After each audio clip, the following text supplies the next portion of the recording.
All right, well, welcome to the Rain Events interview, and I'm so happy and pleased to have with us Salvador Chaparro and Tiana Huling, both with the State Water Resources Control Board. And Salvador and Tiana, why don't you tell everybody a little bit about yourself? We'll start with Salvador. Hello, everyone. I'm Salvador Chaparro. I'm a water resource control engineer in the Industrial Construction Stormwater Unit at the State Water Resources Control Board. And I'm joined with Tiana, and I'll let her introduce herself. Okay, I am Tiana Huling. I am an environmental scientist in the Industrial and Construction Stormwater Unit at the State Water Resources Control Board. Well, and welcome, Salvador and Tiana. It's so nice to have you here. And I know our readers of the Rain Events are going to be very interested in this subject. There's a lot of information here that I think obviously we're going to be talking about self-storage facilities, but there's some concepts here that I think will have a broader appeal or maybe applicability to industrial general permittees in general. One of them is being the NONA. I always had the impression NONAs were for no discharge, but we're going to see that no, that's actually NONAs can be used for other things. So I think there will be others who maybe aren't self-storage facilities that might find this of interest. So let's start with this. In attachment A, there's this group of categories. In fact, let me share the screen here so we can show everybody what we're talking about. So let me bring that up here and attachment A. So in attachment A, there's different categories of industrial groups that are applicable to the industrial general permit. And category 2, manufacturing facilities, has the SIC codes identified of 4221 through 4225. And that's how applicability is identified for the most part in attachment A. Then in category 8, it talks about transportation facilities and addresses facilities with SICs 40XX, means any numbers, through 45XX, except, and it specifies those categories we just saw, the SIC codes we just saw, 4221 through 4225. So what I wanted to do, and this is kind of where our focus is why are these groups in the manufacturing group? And you may or may not be able to answer that, Salvador. What's your thoughts there on why the two categories, category 2 and category 8, and why are they there? Any thoughts there? Yeah, so there isn't a clear answer on this, but this has been discussed several times at the state board, and it's something we'll continue to discuss for the reissuance of the industrial general permit. But after some investigation in the Code of Federal Regulations, 40 CFR 122.26, Section B 14.8 to be exact, SIC codes 4221 through 4225 were not included in the category, transportation category in the Code of Federal Regulations. SIC codes 4221 through 4225 were actually grouped together in a list of manufacturing SIC codes in Section 8 or 11 of that same Code of Federal Regulations I just listed. So this is why we believed it was interpreted that way and included in the manufacturing. And so, like I said, we're discussing it, and with the new multi-sector general permit, which just became effective this year in March, they actually include warehousing in the transportation section. So we'll keep discussing that and internally, and hopefully something will come about in the next reissuance of hopefully either moving that into the transportation section. But as of now, it's how it is. Okay, yeah, and that makes a lot of sense because like so many other things in the industrial general permit, it really follows that US EPA multi-sector permit. And I could see how if they classified it that way, that's the way the state water board is going to follow as well. And so it sounds like they've moved it back, and that we might be seeing it move back perhaps in the future. Let's talk though specifically about self-storage facilities, because this is where it gets very interesting, and they're right on the edge. You know, are they category 2 or are they category 8? So I want to take a closer look. In fact, I'm going to share the screen here and go back to the Department of Labor's website and take a look at the SIC manual, Standard Industrial Classification Manual. And we have the different divisions, which we'd recognize as some of those categories, like manufacturing and then transportation.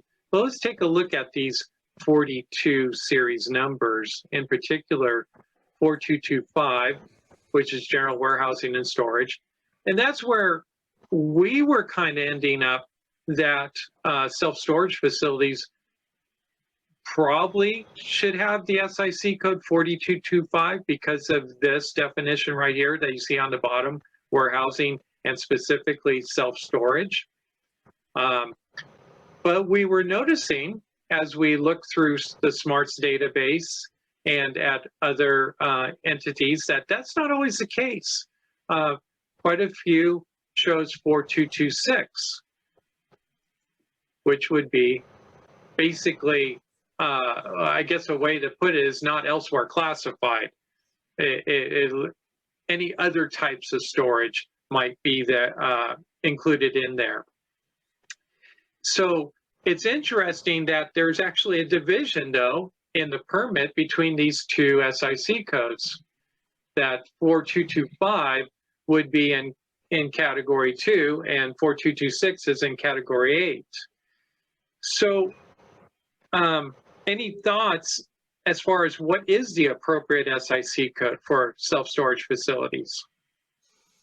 Yeah, John, so thanks for bringing that up, and I hope to clarify it on this interview here. Is State Board met with Self-Storage Association on February 21st of 2020, and it was agreed on that we would use SIC code 4226 for self-storage facilities instead of 4225.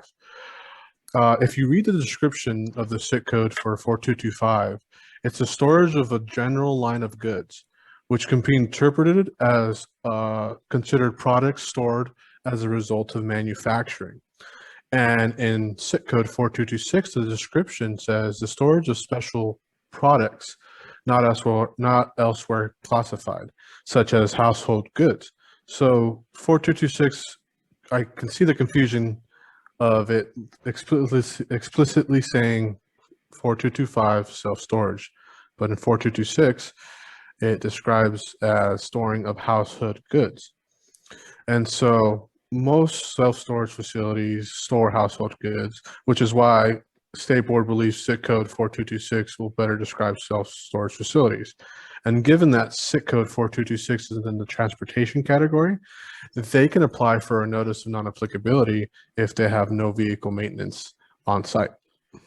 And that's kind of where I want to go with this, because I'd like to get some more clarification on how the NONA plays into this. So if they were a 4225, and what we should say is there's actually, I went through the SMARTS database and there were so many entries. I don't know, do you know off the top of your head how many permitted self-storage facilities there are? I didn't count them, but there's hundreds. Do you happen to know? No, I don't know the exact number, yeah, but I didn't ask you to research that number, but I thought you might. But there's hundreds. There are a ton of them. In fact, it took me so long to even go through a third of the list. I'm like, okay, I've seen enough. I was noticing that roughly, and I didn't do an exact count or percentage, but roughly half are 4225 and half are 4226. But I did notice that regardless of which one SIC code they go with, most of them, not all, but most of them have a NONA, regardless of which SIC code they went with. Some actually are active permits. Now, maybe they should be, I just looking at the list, it's hard to tell whether they should be or maybe they should have filed for a NONA. It's hard to say. But because we're talking to a broader group and talking about NONA and the difference of the categories, let's just say they went 4225. I heard you say that self-storage probably should go 4226. But if they went 4225 and they're now in the manufacturing group, but they don't do manufacturing, obviously, is that a basis for a NONA? It sounds like it. What's your thoughts there? So the basis of the NONA for SIC code 4225 in the manufacturing category, they would need to apply for a no discharge. So that means the facility is either engineered so that the maximum historic precipitation event will hold that precipitation and have no discharge to waters of the United States directly or indirectly, or the facilities just not connected physically at all hydrologically to the waters of the U.S. And then they would need to get a no discharge technical report that must be prepared and signed by a professional engineer.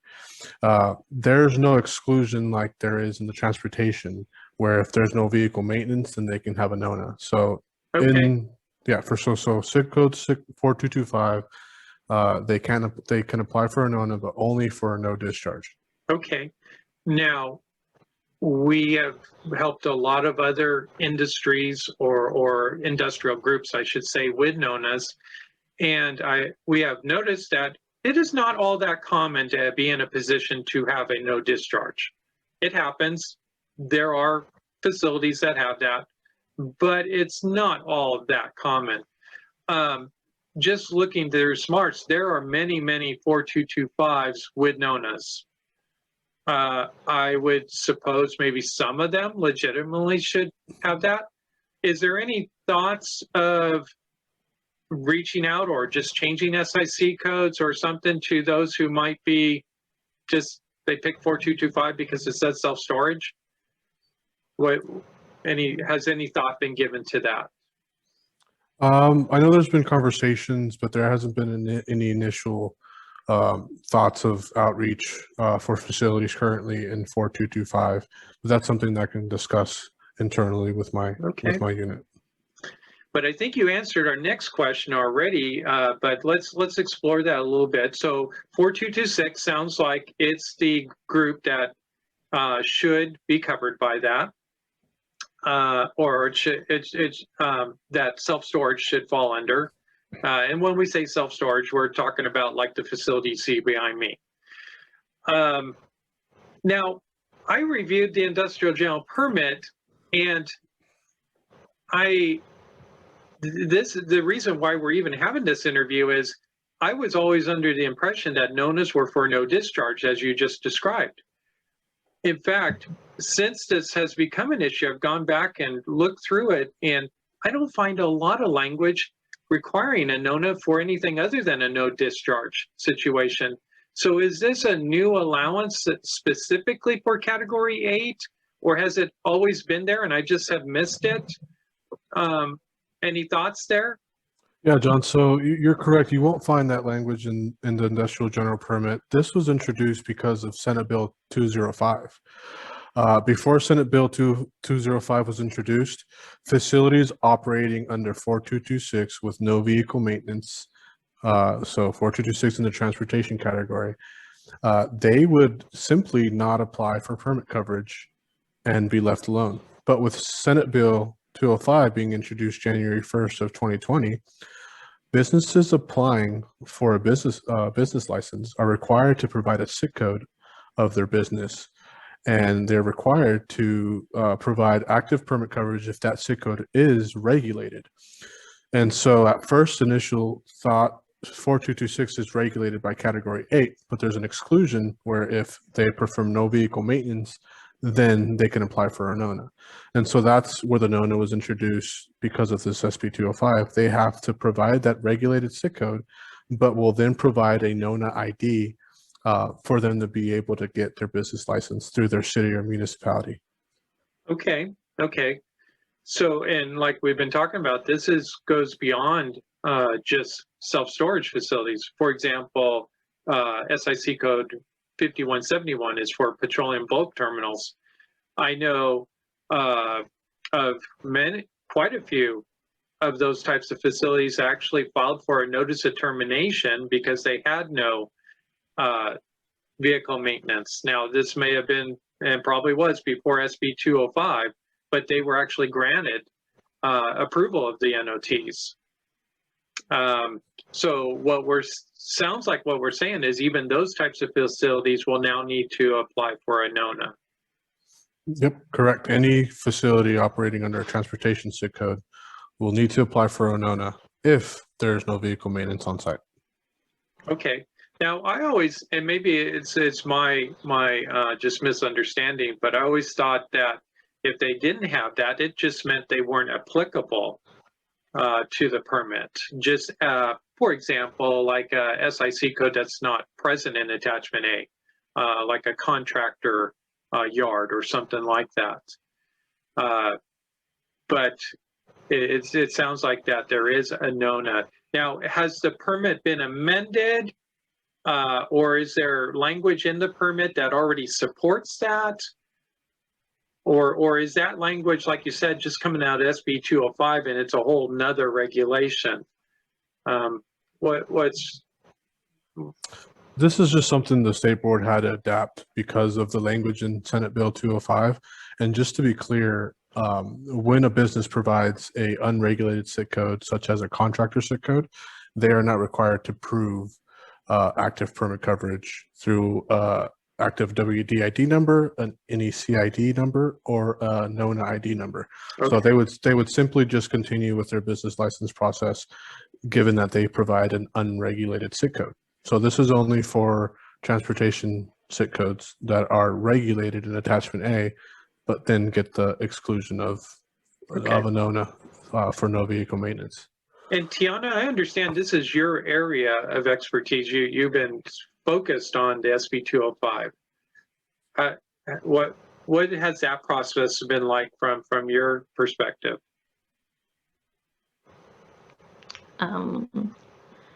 So it is correct that I was brought on to do a lot of the SB 205 work. So I do a lot of outreach, and I talk to a variety of self-storage facilities about the operations going on there. And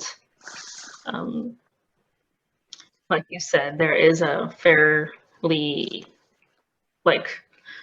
obvious split between 4225 and 4226, depending on if they may or may not reach out to us and get that guidance that they may go forth with 4226. They will probably do 4225 if they look solely at the resources on our website. And we have not put too much. We're still in the process of trying to coordinate, I guess, more outreach. That is something I really want to work on, is providing more outreach on the SIC codes and permit coverage, especially regarding the notice of non-applicability, applying for that, and just how that whole process goes to help self-storage facilities not be out of compliance or not be able to access their business license to continue their work. Okay, and that's why we're so grateful that you both of you agreed to be interviewed, because this newsletter goes out to quite a few permittees, and I think this will help clarify for many what they need to do. So I think quite a few are going to, as a result, need to file NONAs. Now, I guess, the NONA process, though, isn't real painful from what I see. It's mostly applying on smarts. Could you, Salvador, explain a little bit more about how one goes about getting a NONA? Yeah, of course. So, the first step would be to create an account in the smarts database, and you will then have to create a legally responsible person's LRP account for you to create an organization, and then create an application under that organization. And so the process usually takes online in Smarts to apply for it, maybe around 5-10 minutes. The only thing that will take long is the sending of the e-authorization form, since we only accept physical forms, and since we've been working from home, stormwater staff is currently working at home, so there's only a few staff in the office who are processing the mail, and so that's what takes maybe 3 to 4 days for the e-authorization to be submitted into our system. And once that's submitted, you're able to certify and submit application. But the whole filling out the application should only take maybe 10-15 minutes total. Yeah, and no fee involved, right? Correct. No fee Yeah. associated with the NONA. So this isn't a ploy of the water board to make money or earn money. There's no fee here. So it's just a way to comply with SB 205, comply with the permit, and to make those two correlate and so that you can satisfy both requirements. Exactly. All right. Well, if people have more questions about either their facility in general or about the NONA process, I know there's resources that the water board has. Where can they find those? The main resources you can find is on our website, and we're actually going through it and adding SB 205 new requirements and kind of updating the site as we can. And so that'll be your first initial stop. But our second would be definitely contacting the Stormwater Help Desk, and that's stormwater@waterboards.ca.gov. And you'll be able to get in contact with someone and, hey, do I need a business, or do I need what's my SIC code? Do I need the permit? And so that's definitely one of the best resources we have at the moment. Because of COVID, our direct lines are off. And so email is the best way to contact us as of now. And I know you guys have been very responsive. We really appreciate that. Many times I get a response even within a few hours of sending the email. So good job. All right. Well, I think you've satisfied most of my questions here. And so we'll be looking forward to maybe getting more outreach to these groups who need to file NONAs, maybe some clarification on what SIC code is the correct one. You're saying 4226 is the correct one for self-storage facilities. And so, all right, well, Salvador and Tiana, thank you so much. Any last thoughts to communicate to everybody? Well, first, thank you, John, and thank you, Tiana. This was a great interview, and I hope to do more soon.